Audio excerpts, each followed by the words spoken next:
हमारा प्रयास होगा कि ये वीडियो, पटवारी, लाइब्रेरियन इन सभी की परीक्षाओं का रिजल्ट पहले निकले, ताकि फोर्थ क्लास वाले बिल्कुल कम से कम सीटें खराब हों या खराब ना हो। बिल्कुल सर, मेरा जो प्रश्न था वो 1% तो आपने वैसे ही खत्म कर दिया, क्योंकि चतुर्थ श्रेणी के कुछ ज्यादा प्रश्न थे। जी। तो ये मैं वैसे लास्ट में 1 मिनट का रहेगा, ये लास्ट में कर दूंगा मैं।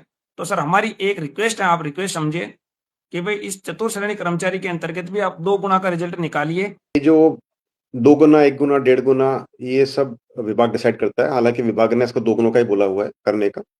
लेकिन क्या होता है कि अपन ये ज्यादा 2 गुना करने से 1 लाख बच्चों को डीवी करना, आप सोचिए कि कितना टाइम लगेगा करने के लिए। पर सर एक दूसरी अपने बात, पास डेटा हो जाएगा ना 2 गुना में, फिर उसी में से वेटिंग निकालना, सब कुछ होना, सब कुछ वो रहेगा अपने पास, फिक्स हो जाएगा डेटा सबके पास।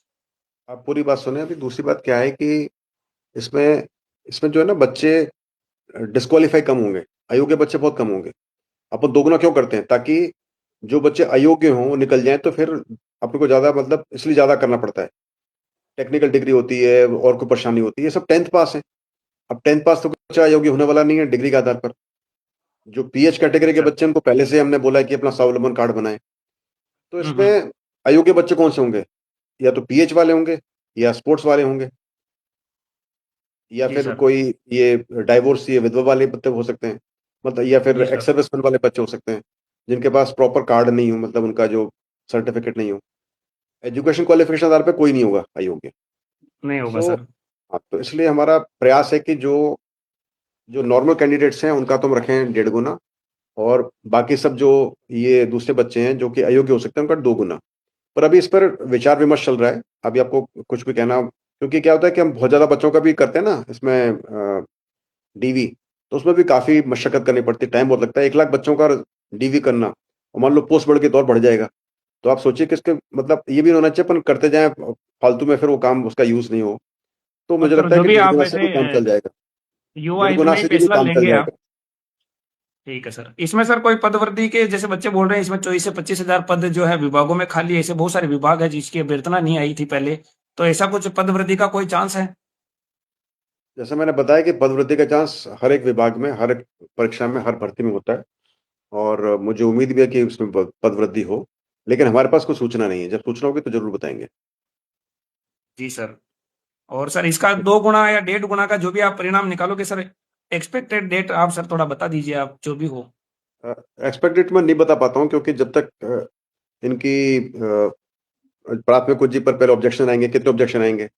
कम आएंगे तो जल्दी हो जाएगा, ज्यादा आएंगे तो लेट हो जाएगा। तो इसलिए ना डेट बताना उचित नहीं है। जब ये ऑब्जेक्शन आ जाते हैं, हम ऑब्जेक्शन को सॉल्व करना शुरू कर देते हैं, उसके बाद ही कुछ हम डेट बता पाते हैं। जैसे अभी पटवारी अच्छा। है, वीडियो है, इन सब के, सॉरी, पटवारी और लाइब्रेरियन, इसके ऑब्जेक्शन में काम चल रहा है। अब जब समाप्त हो जाएंगे फिर बता पाएंगे कि हम कब डेट निकाल सकते हैं। और हाँ पटवारी जी केस में तो बिल्कुल। नॉमिनेशन भी होगा, इसलिए टाइम लगेगा थोड़ा सा। तो इसलिए डेट मैं बता दूं, उसका कोई फायदा नहीं है। और मैं चाहता नहीं कि ऐसे कुछ भी ऊल जलूल डेट दे दूं कि जो कि इस पर संभव नहीं हो। नहीं नहीं सर, तो वो उस वजह से हमने आप है थोड़ा सा ना, जैसे हाँ कुछ हाँ। निश्चिंता होगी हम बता देंगे डेट इसकी, सभी परीक्षाओं की। बिल्कुल। बिल्कुल सर, और हमारा सर यही है कि आप जो भी जैसे रिजल्ट निकालते हैं कोई दिक्कत नहीं है, लेकिन ये जो ज्वाइनिंग है इसमें कोई सीट खराब नहीं हो, ये आपने वैसे ही मेरे को बता दिया है। सर इसमें इक्वी परसेंटाइल फॉर्मूला कोई पशु परिचर की तरह तो नहीं होगा ना, 20 से 25 अंकों वाला? नहीं नहीं, अब सभी परीक्षाओं के अंदर हमने जेल प्रहरी के अंदर लगाया था इक्वी परसेंटाइल फार्मूला। पशु परिचर जी। में तो नहीं लगाया था। पशु परिचर में हमने लगाया था मीन बेस्ड फार्मूला, जो कि पुराना फार्मूला था। वो चेंज कर दिया हमने भी। अभी हम इक्वी जी। परसेंटाइल फार्मूला लगाएंगे, जो कि हमने जेल प्रहरी में लगाया था। उसी फार्मूले से पटवारी की परीक्षाओं, दोनों भर्तियों का, दोनों पारियों का नॉर्मलाइजेशन होगा।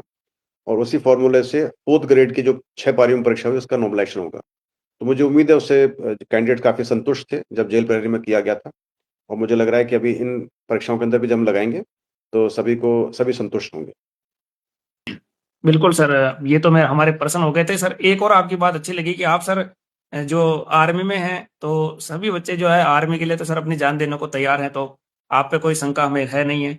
आप सर मोटिवेशनल बातें भी बहुत आपके एक्स के ऊपर कहते हैं, तो अब सर इसमें इंटरव्यू के लास्ट में भी सर आप बच्चों के लिए एक मोटिवेशनल या ऐसा आपको लगे सर, जो आप कहना चाहो सभी बच्चों के लिए। आप सबके माध्यम से मेरा यही संदेश सभी के लिए, कि आप सबको कर्म करना चाहिए। अभी आप विद्यार्थी हैं, यदि आप अभी प्रयास कर रहे हैं कि आपको जॉब मिले सरकारी, आप अपने अच्छे मन से पूरी मेहनत से प्रयास करें। और जो दलाल होते हैं उनके चक्करों में ना पड़े। और जी सर बिल्कुल। उम्मीद है कि आज कल अगले साल हो सकेगा आपका सिलेक्शन होगा। और कभी भी जी हार सर। ना माने। जब अपन हार मान लेते हैं तो आप फेल हो जाते हैं। तो फेल तब होते हैं जब आप जी। हार मान लेते हैं। तो आपने हार नहीं माननी है, प्रयास करते रहना है। और जब प्रयास भी करें तो थोड़ा सा सीखना है अपने पुराने प्रयासों से। आप पुराने क्वेश्चन जी पेपर सर। सॉल्व करो। आप चेक करो किस सब्जेक्ट में वीक हो, उसको आप ज़्यादा थोड़ा तवज्जो दो। और आप देखो किस किस जगह पिछड़ रहे हो, आपकी पोज़ीशन कहाँ पर है। तो मुझे लगता है कि जब आप ये सब थोड़े एनालिसिस करोगे, तो थोड़ा 10% आप अपने एनालिसिस में लगाओ कि आप कैसे परफ़ॉर्म करते हो, और 90% आप प्रयास करो। और जितना हो सके क्वेश्चन पेपर सॉल्व करने के प्रयास करो, पुराने क्वेश्चन पेपर्स। तो मुझे उम्मीद है कि आप अच्छा करोगे और आपकी सफलता मिलेगी। तो सर आपका बहुत-बहुत धन्यवाद, आभार और आप हमारी ऐसे ही जो है समस्याएँ, पीड़ाएँ सुनते रहें और आप हमेशा स्वस्थ रहें, यही हमारी मनोकामना है सर। बहुत-बहुत थैंक धन्यवाद यू। सर। जय हिंद। God bless you. जय हिंद सर।